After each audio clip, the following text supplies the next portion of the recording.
પંચ મહાદેવ મંદિર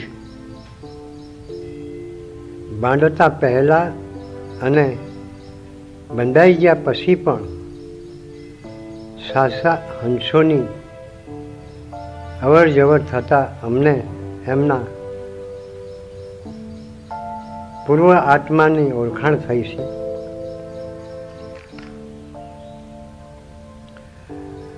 દિવ્ય દ્રષ્ટિ દ્વારા એમના સગુણ રૂપના સાક્ષાત્કાર દર્શન થયા છે. તો તેમના નામોની યાદી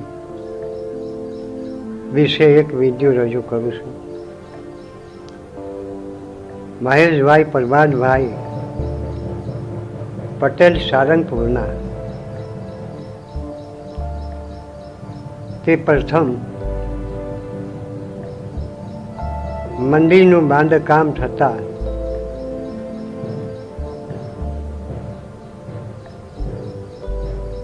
તમામ શિષ્યગણોએ ફાળો આપી મંદિર ઊભું કર્યું હતું, પરંતુ ધાબુ ભરવાનો ખર્ચો ઘણો હોવાથી શિષ્ય લોકોએ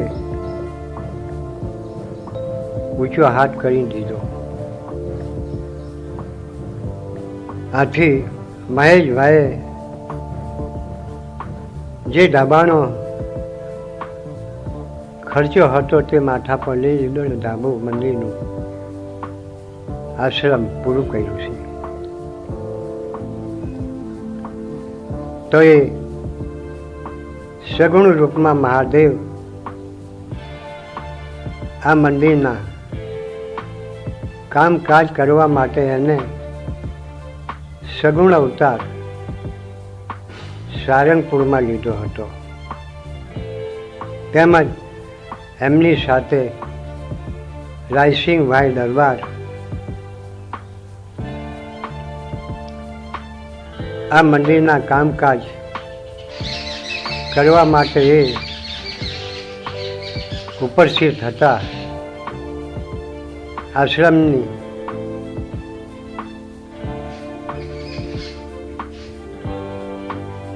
તમામ કામકાજની અંદર રાયસિંગભાઈ હાજર હતા.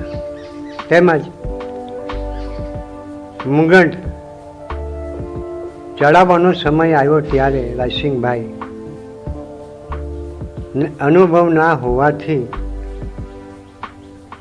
એ રાયસિંગભાઈ જંબુસર એક કોઈ દરબારના ઘર મેં રહેતા હતા.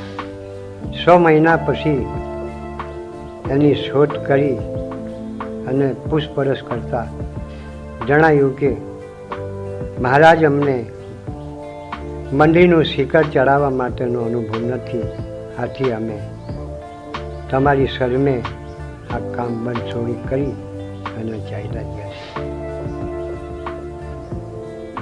તો આ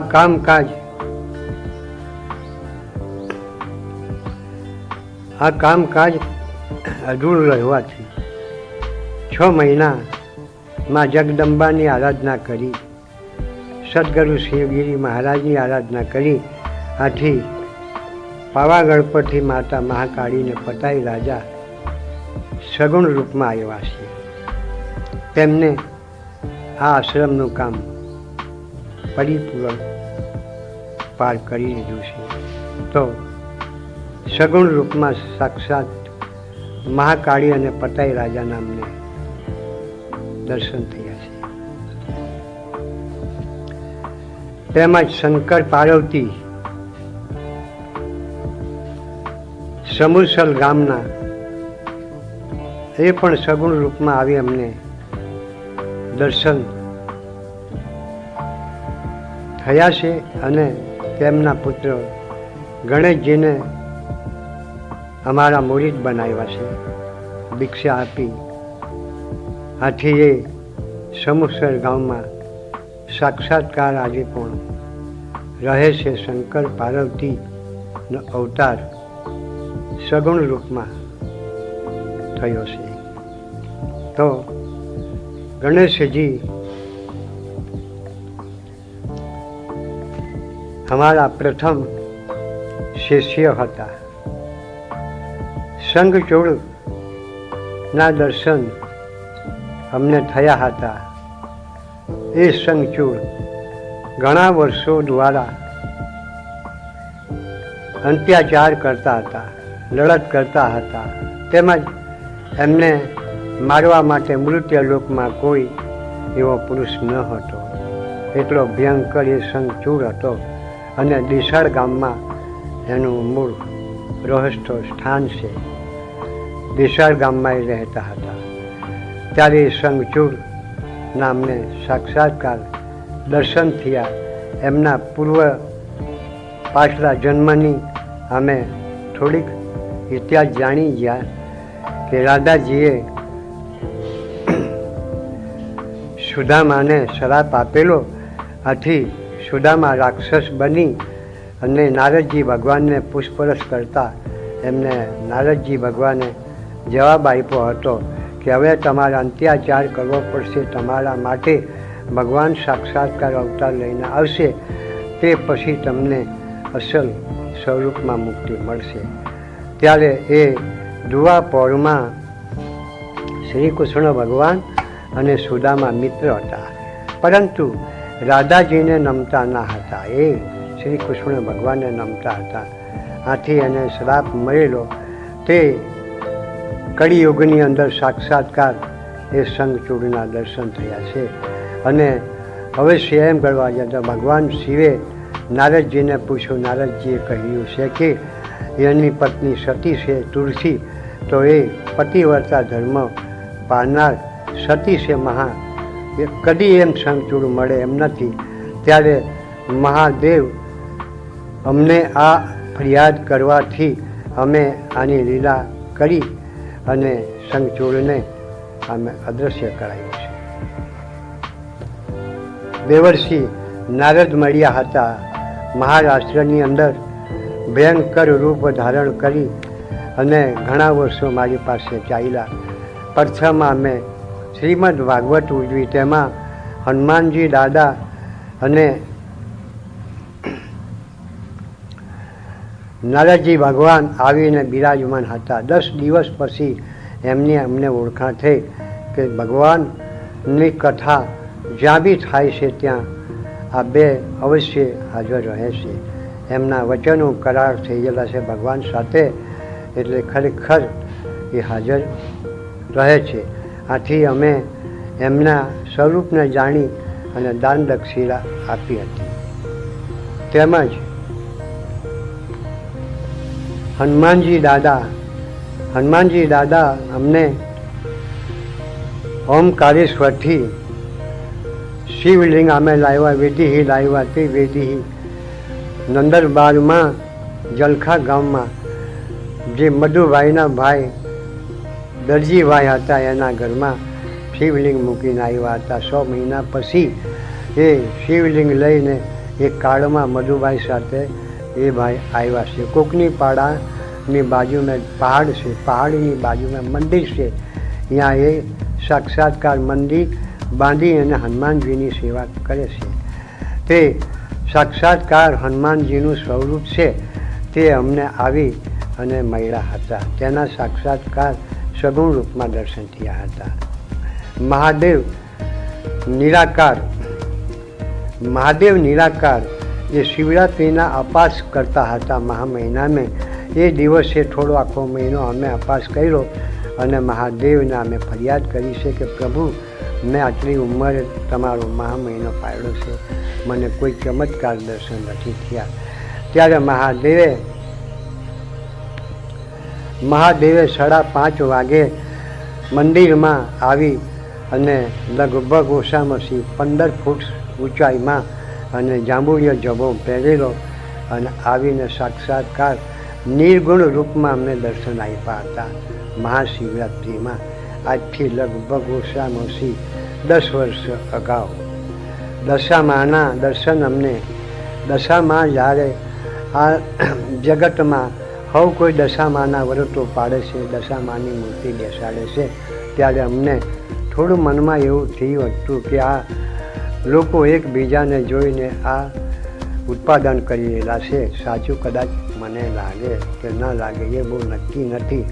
તો અમે દશામાની આટલી એક અબજસ ઉઠાવવાથી દશામાએ સાક્ષાત્કાર નિર્ગુણ સ્વરૂપમાં રાત્રે 7 વાગે મંદિરમાં બેઠા અને એક બાજુ મંદિરને બેસીને જમણા ભાગ ઉત્તર દિશા પર માતાજી ચાલે છે તો એમના પગની ઝાંઝળ વાગે છે અને પ્રકાશ ફેલાય છે. ઝબાક ઝબાક ઝબાક પ્રકાશના ચમકારા પડે અને માતાજી દશામાં બેઠી છે અંદર. મંદિરમાં બધે પગે લાગી આવીને દશામાં પછી હું ચરણમાં નમ્યો છું. માં મારી ભૂલ થઈ ગઈ, કોઈક એવો અભ્યાસ તો નથી કર્યો, પણ થોડોક મને મનમાં શંકા ઉત્પાદન થઈ તો એનું સમાધાન આપે કહ્યું છે તો હું આપના શરણને નમસ્કાર કરું છું. માં એટલે નિર્ગુણ રૂપમાં દશામાના દર્શન થઈ ગયા છે.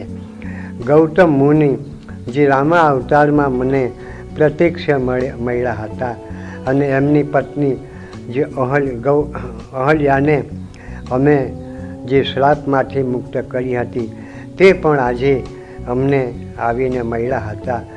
આ મંદિરમાં ઓછામાં ઓછી 10 વર્ષ આલન ચાલન કર્યું. એનું નામ હતું ગૌતમ મુનિ.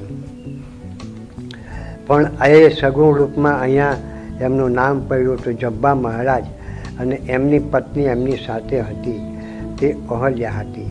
તે અમને એક વખત રિક્ષામાં બેસાડીને લઈ ગયા એમના ઘરે કુટિયા પર અને અમારા ચરણ ધોઈને ચરણ પી ગયા હતા. ત્યારે તે અમને એમના દર્શનની માહિતી મળી છે કે આ ગૌતમ અને અહલ્યા છે. જ્યારે નર્મદા માતા આ મંદિર પર આવ્યા ત્યારે એ 35-36 વર્ષની ઉંમરે ભર જુવાની જોબનમાં રૂપનો અંબાર માતા આવીને બેઠા. ઘણા ખરા બીજા શિષ્ય આજુબાજુ હતા. તો માતા આવીને બેઠી, બધા જોવે તો એને એવું થયું કે કદાચ કોઈ માતાની કુરુદ્રષ્ટિ, કોઈ ભાઈની કુરુદ્રષ્ટિ પડે તો માતા એમ દક્ષિણ દિશા પર મોડું કરી દિવાલ પર ચિત્ર પાડીને જોવા લાગ્યા. પછી અમને એમ થયું કે માં આ તો કળિયુગ છે, કઠોળ કળિયુગ, કાળો છે, કપટી છે અને એમ ગણવા જાય તો તમે આટલી ઉંમરે પરકામબા કેવી રીતના કરી શકશો. માં આજે કળિયુગ હરે હરું આપી ગયો. ત્યારે તે મને કહેવા લાગી કે મહારાજ સાંભળો, ત્રણેય લોક મારી મુઠ્ઠી મેં છે અને ઋષિ મુનિઓ સંત સાધુ કોઈ પણ મારી પ્રદક્ષિણા કરતા છે. એટલે હું આ બ્રહ્માંડની અંદર કોઈ પણ મારું કોઈ અવશ્ય કોઈ શેરશાહ નામ લઈ શકે નહીં. અને આ તમામ ઋષિ મુનિઓ દેવી દેવતાઓ તમામ મારી પ્રદક્ષિણા કરે છે અને મારા જળના સ્નાન કરી પવિત્ર શુદ્ધ બને છે. ત્યાંથી મને નર્મદા માતાના દર્શન થઈ ગયા છે. અને આ મંદિરની પ્રાણ પ્રતિષ્ઠા સમયે મંદિરની પ્રાણ 19/2/2012માં પ્રાણ પ્રતિષ્ઠા થઈ. ત્યારે 7 વાગે 3 સાધુઓ આવી અને અમારા આશ્રમ પર રહી ગયા છે અને કહેવા લાગ્યા કે મહારાજ આજે અમે રાત્રે રોકાઈ ગયા છે અને જે તમારી સેવા થતી એ તમારી સેવા કરી દો. ત્યારે 8 વાગે 25 સાણા મગાવી હોમ કરીને 3 અલગ બેઠા. રાત્રે 12 વાગે બ્રહ્મા વિષ્ણુ મહેશ્વર નિર્ગુણ રૂપમાં અમને છૂટા હતા ત્યારે દર્શન આપ્યા. ઉઠીને આવી એમના શરણમાં હું નમસ્કાર કરી દીધા. ત્યારે મને કહેવા લાગ્યા કે महाराज हमारा शरण में क्यों तुम चुना है, बताओ हमको कैसा है, आपको कुछ ज्ञान होगा. પછી અમને બતાવ્યું છે કે મહારાજ અમને જ્ઞાન થઈ ગયું, તમે બ્રહ્મા વિષ્ણુ મહેશ્વર સાક્ષાત્કાર સગુણ રૂપમાં છે. તો અમને કહેવા લાગ્યા कि किसी को बताने का नहीं, कहना नहीं, हम आज रुकेंगे, कल 8 बजे निकल जाएंगे. તો આ મંદિરમાં એવા બ્રહ્મા વિષ્ણુ મહેશ્વર પણ આવી દર્શન કરી ગયા છે અને પ્રાણ પ્રતિષ્ઠામાં ભાગ લઈ ગયા છે. 1 કિલો મીઠાઈની પ્રસાદ પર સાથે લઈ ગયા છે. ત્યારે આ મહારાજની શિવગીરી બાપાની પુણ્યતિથિ ઉજવતા ઈસુ ખ્રિસ્તી ભગવાન આવ્યા ત્યારે ઈસુ ખ્રિસ્તી ભગવાન વડવાર કરતા આવ્યા છે અને પોતે પોતાના મનમાં અને પોતાના શરીરમાં ગાળો લેતા આવ્યા છે અને કહેવા લાગ્યા કે મહારાજ પાણી હમકો પીલા દો. એટલે પાણી પાયું. પાણી પાયા પછી ચા પાઈ અને ખેતરમાં કપાસ ઓળેલો કપાસ પાકેલો ફૂટી રહ્યો હતો. ત્યારે તે કહેવા લાગ્યા કે અમને એક ચાદર पिसोड़ी हमको दे दो, आपका खेत में कपास बहु पक्का हो गया है, मैं वीन के लाऊंगा, वहाँ मंदिर में बैठेंगी तो नहीं अच्छा लगेगा. तो અમે એક પીસોડી આપી વણી લાવ્યા છે. વણી લાવ્યા પછી એમ ગળવાએ સાંજે 7 વાગે આવ્યા તો અમે કીધું કે મહારાજ आधा कपास आप ले जाओ, आधा हमको दे दो. तो ये ना पाड़वा भैया कि महाराज हमारे क्या काम है, कुछ काम नहीं आता है. तो हमें કહ્યું છે કે महाराज आप दीप नहीं जलाते, कि नहीं हम दीप नहीं जलाता है, हम तो मीनबत्ती जलाते हैं. આથી અમને થોડોક અનુભવ થયો કે આ ખ્રિસ્તી લોકમાં દીવો ના જલાવે. રાત્રે ભજન શરૂઆતથી હોતા બળિયા બાપજીના મંદિરે હોતા ત્યારે 9 વાગે ઉઠીને પીપળાના થડે જઈને આસન લંબાવી દીધું. ગરમ ચાદર ઉપર ઓઢાડીને ફેંકી દીધી અને એમ ગળવા જ્યાં તો એક સફેદ ધોતી પહેરેલી તેના પર સૂઈ ગયા. સવારે ઉઠા પ્રભાતે શોધી નાખ્યા, ચા પાણી કરી અને कहवा लाएगा महाराज हमारी 3 कॉपी खींच लो और हम जाते हैं. चाय पानी कर लिया है, खाना भी खा लिया है, तो हम जाते हैं. तो એમના શરણમાં પછી હું ઝૂકી પડ્યો છું કે આ તો એક ખ્રિસ્તી અમારા મંદિર પર દર્શન કરવા માટે આવેલા. ત્યારે અમને કહેવા લાગ્યા कि हमारी कुछ पहचान होगा महाराज. तो हमने किया है कि हाँ मुझे दर्शन आपका हो गया है. अच्छा किसी को बोलने का नहीं, लेकिन एक प्रश्न मेरा ऐसा है कि आपके पास मिलेगा इसीलिए मैं आया हूँ. नो एक प्रश्न मैं करता हूँ कि 2000 आदमी एक आदमी को मार डाले तो मरने वाले को मोक्ष मिलेगा कि नहीं मिलेगा. बस ये प्रश्न का जवाब मैं हजारों जगह में बताया पर किसी ने मैंने बताया नहीं. तो आपने मैंने कहा है बताओ. तो પછી हमने कीधु कि महाराज जब मारने वाले आदमी है उनके साथ में भगवान नहीं रहता है और मर जाएगा वही आदमी के साथ भगवान रहते हैं और उन मरने वाले आदमी को भगवान मोक्ष देते हैं. क्यों नहीं मोक्ष मिल जाता है. तो एक बात પછી हमने कही से कि महाराज ये संसार में जब कृष्ण जीवन मत जीना, क्योंकि कृष्ण प्रभु ने लीला किया है और मतलब में वहीं मनुष्य उनको देखकर मतलब में जो ऐसा जीवन जीवेगा तो मोक्ष नहीं मिलेगा, मुक्ति नहीं मिलेगा. और दूसरा कि एक कीड़ी का पाप भी हो गया तो ब्रह्मा विष्णु महेश्वर भी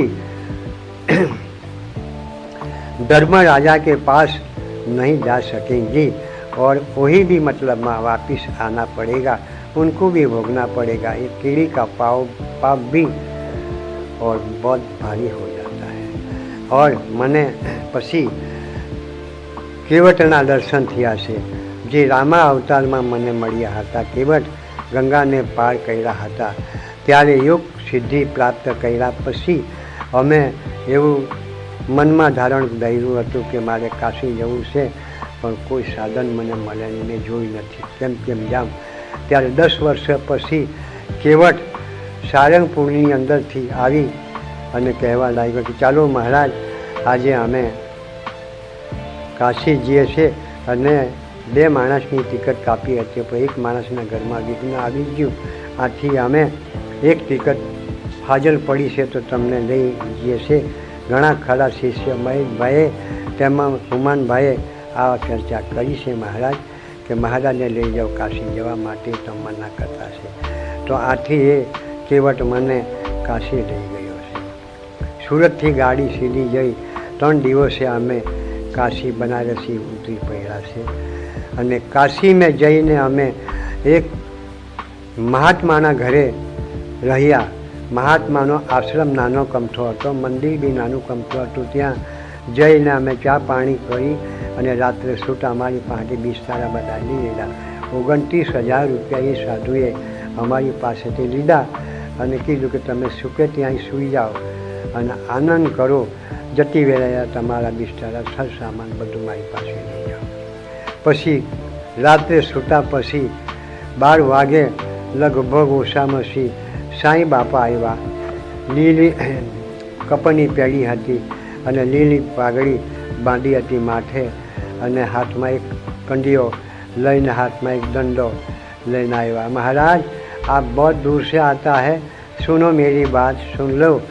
आप काशी में दर्शन करने के लिए आया है तो काशी का दर्शन करने के लिए तो हजारों दिन लग जाएगा, तब भी वो मंदिर की सेवा मतलब में दर्शन नहीं करेंगे आप। तो 4 धाम की यात्रा आप कर लो तीर्थ तो सब काशी का दर्शन हो जाएगा। तो मैंने पछी कहवा लाएगा कि एक तो विश्व काशीनाथ भगवान दर्शन कर लो, एक कवड़ा माता दर्शन करो, एक अन्नपूर्ण देवना दर्शन कर लो, एक शारदा माता दर्शन कर लो। आ 4 मंदिर अंदर 4 देवताओं 4 स्थानों तीर्थ करवाथी तमने काशीना दर्शन थी जैसे। त्यारे एम गणवा जाए तो अमने साईं बापा एक मनुष्य रूप में मळ्या हता। सुदामाना दर्शन अमने थया हता कि सुदामा जारे एम गणवा जाए तो एक कृष्ण भगवानना मित्र हता अने ए घणो एकबीजाने प्रेम हतो, परंतु राधाए एने श्राप आपेलो। सवाરના પહોળમાં સુદામા એના મહેલે જ્યાં કૃષ્ણ પ્રભુ ના હતા ત્યારે રાધાજીએ શ્રાપ આપ્યો કે સવારના પહોળમાં નાયા ધોયા વિના રાક્ષસ જેવા આવી અને અહીં ગાડી ઊભા રહે છે, તો જા બીજા અવતારમાં તું રાક્ષસ બની જજે। આથી સુદામા બીજા અવતારમાં રાક્ષસ બની ગયો અને એમ ગણવા જાય તો શંખચૂડ નામે એને એક અસુરનું રૂપ ધારણ કરી અને કેટલાક વર્ષો સુધી કળિયુગમાં એને યુદ્ધ કર્યું, કોઈને ગાંઠે ના, કોઈને પટ ના કરે। આથી શંખચૂડને બહુ અત્યાચાર હોવાના કારણે મહાદેવે આ ફરિયાદ નારદજીને કરતા નારદજીએ બતાવી। તે પ્રમાણે મહાદેવે અમને આ અરજી રજૂ કરીને અમે પધારેલા વૈકુંઠથી। ત્યારે એમ ગણવા જાય તો અમે આ લીલા કરી અને શંખચૂડને અદૃશ્ય કરી નાખ્યો। ચંદ્રદેવ સોમનાથથી આવ્યા। એ ચંદ્રદેવ આવ્યા 3 દિવસ મારી પાસે મંદિરમાં રહ્યા અને ઉંમર હતી લગભગ 35 વર્ષની ઉંમર, બહુ ઊંચાઈ હતી, પતલા હતા। અને તે આવ્યા ત્યારે મંદિરની અંદર જે અમે શીશનાગ ભગવાન જે લિંગની ઉપર પૂર્વ દિશા પર રાખી હતી ત્યારે તે ચંદ્રદેવે ફેરવી નાખી અને કહેવા લાગ્યા કે એમના એમ હોવું જોઈએ। શિવની જો ધારા જે વિષની ધારા મતલબ કિફાવે તો ઇફાવે શેષનાગની મુખ રાખવું પડે। આવી રીતના અમારી પાસે 3 દિવસ રહી ગયા છે અને તે બીજા રૂપમાં સાક્ષાત્કાર સગુણ રૂપમાં જે અંકલેશ્વર મોદીનગરમાં નાઠુભાઈ કરીને રહે છે તેને ક્ષણ રોગ લાગ્યો, મારી પાસે આવ્યા હતા। પછી મને ઓળખાણ થઈ કે આ ચંદ્રદેવ છે અને તે હજારો હોસ્પિટલો દવાખાનામાં દવા દારૂ કરતા પણ આ રોગમાંથી મુક્ત ના થયા। ત્યારે તેમનો બીજો અવતાર જે મહેશભાઈના શંકુતલા નામની છોકરી છે અને તે મોદીનગરની ઉત્તર દિશા પર મહાદેવના મંદિર પાસે રહે છે। એ સાક્ષાત્કાર ચંદ્રદેવનો અવતાર છે અને 65 વર્ષની ઉંમરે એને ક્ષણરોગ લાગશે। તે આ પણ મને સાક્ષાત્કાર દર્શન થયા છે। આંબોલી ગામમાં એવું અમને દેખાયું છે કે 1984માં વાદ વિવાદ થતાં મુસ્લિમ લોકોનું આ ગામ આખું સળગાવી દીધું હતું અને સવારના પહોળમાં એક વાંદળ આવીને ગામમાં ફરી ગયો હતો। ત્યારે અમને ખબર પડી હતી કે આ ગામ રાવણ સમાન છે અને આ બધું જે કરી એ પ્રભુની લીલાથી થયું છે અને હનુમાનજીએ આ લંકા સળગાવી છે. યોગ સાધનામાં મૃતદેહને સજીવત કરનાર સાક્ષાત્કાર ભગવાન દિવ્ય સ્વરૂપ ધારણ કરી અને મારી પડેલી આ શરીર મૃતદેહને સજીવન કરી છે. અમૃત જળનું સ્નાન કરાયું અને ધારાઓ વરસાવી અમૃત પાણીથી મારી દેહ મૃતને સજીવન કરી અમને દર્શન આપ્યા હતા. તો આ ભગવાને પણ અમને સાક્ષાત્કાર સગુણ રૂપમાં દિવ્ય રૂપ બતાવી અને અમને આ સહાર કર્યો હતો. વિભીષણ સાક્ષાત્કાર રાવણનો ભાઈ એ લગભગ ઓછામાં ઓછી 35, 36, 40 વર્ષની ઉંમરે બહુ ખતરનાક, કારણ કે રાક્ષસીઓની મેં રહેતા હતા. ખાવા પીવાનું ચોરી ચખાડી, જે જાનવરો પ્રાણીઓ બકરાઓ મરઘાઓ કાપવાના ખાવાના પીવાના એમની પાસે બધું હતું. પરંતુ અમારી પાસે એને દીક્ષા લીધી અને કહેવા લાગ્યા કે ગુરુજી મને દીક્ષા આપો, હું રામની ભક્તિ કરતો છું અને રામ સમાન મારી પાસે કોઈ નથી બીજું. બસ એટલે મેં એમને દીક્ષા આપી. પછી મને કહેવા લાગ્યા કે હું રાક્ષસીઓની મેં છું અને મારાથી અમુક જે વસ્તુ પડશે ને અમુક વસ્તુ ના પડે તો એટલું તમે માફ કરજો. માટે હું રાક્ષસીઓની મેં છું અને સાક્ષાત્કાર મેં જન્મ થયા હું આ ભક્તિ કરતો આવ્યો છું અને કરું છું. ત્યારે એમ ગણવા જાય તો સાક્ષાત્કાર વિભીષણ મને રામ રાવણના યુદ્ધમાં મળેલા સમુદ્ર કિનારે તે પણ આજે અહીં સાક્ષાત્કાર મળી ગયા છે. તુલસીદાસ ઓછામાં રામચરિત્ર માનસની જે ગ્રંથોનું રચના કરનાર તે પણ સંધ્યાકાળે 5 વાગે આવ્યા. 5 વાગે આવ્યા તો અંજીસી રોડની બાજુ પર એક રામદેવ પીરનું મંદિર છે. ત્યાં રામદેવ પીરનો એક સાક્ષાત્કાર ગુનેગાર ચોર રહે છે. ત્યાં જઈ અને એ તુલસીદાસ સૂઈ ગયા છે. સવારે એ આવ્યા ત્યારે ભૂખા તરસા ચા પાણી કર્યા વિના આ મંદિર પર ચા પાણી કરાવી ખાવાનું બનાવ્યું અને સારી રીતના એની સેવા કરી અને કહેવા લાગ્યા કે महाराज तुम जो ऐसे मन में जानते हुए हैं कि सीता को कलंक लग गया है, क्योंकि रावण असुर था, असुर के लंका में जो सीता गई है तो उनको क्यों कलंक नहीं लगेगा. आप मन में ऐसा सोच रहा है तो मैं आपको सत्य बताता हूँ, सीता को कोई कलंक नहीं लगी है. क्यों कि वो तो माँ जगदम्बा भवानी माँ शक्ति उनको कौन छेड़छाड़ करेगा. लेकिन उनका तो कोई पूर्व जन्म का करार था, जो ऐसा काम करेगा नहीं तो वो मरेगा नहीं और राम उनको मारेगा नहीं. इसीलिए वो रावण को मतलब वही एक निमित्त बनना पड़ा है, लेकिन सती को कोई कलंक नहीं है. आटलू कहीने ए तुलसीदास सीधा चाल्या गया है. कबीरदास हमारी पासे ओछाમાં मंदिर पहला हमारा पासे हमारी छोकरी जे मीणाबाई एमनी साथे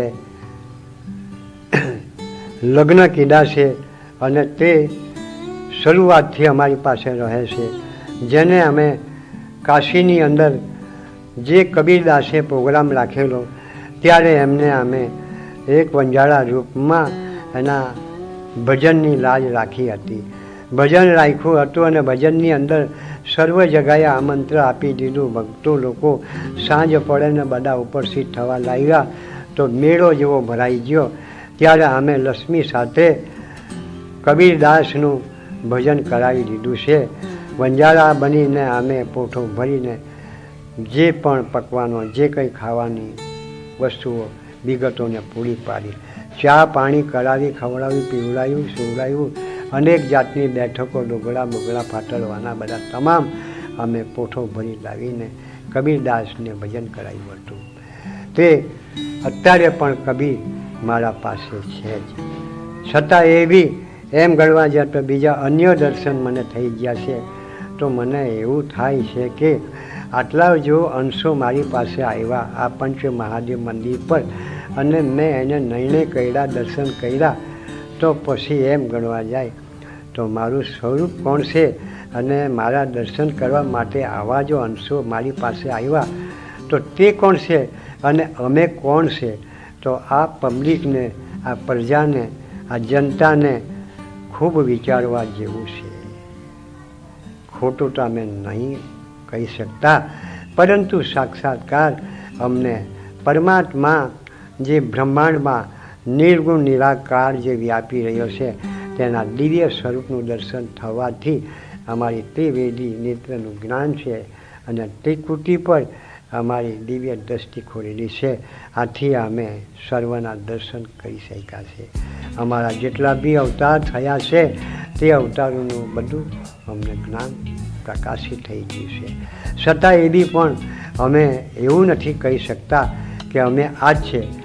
માટે કરીને આ રૂપને જાણવા માટે તમારે બહુ મહેનત કરવી પડશે, બહુ જ્ઞાન પ્રાપ્ત કરવું પડશે, તો મારા સ્વરૂપનું દર્શન થશે. મારા શરણમાં જે આવ્યા તે આ સંસારને પેલી પાર ઉતરી ગયા છે. આ મારો વિડીયો રજૂ કરું છું. પંચ મહાદેવ મંદિરની અંદર આટલા અંશો ઉપસ્થિત થયા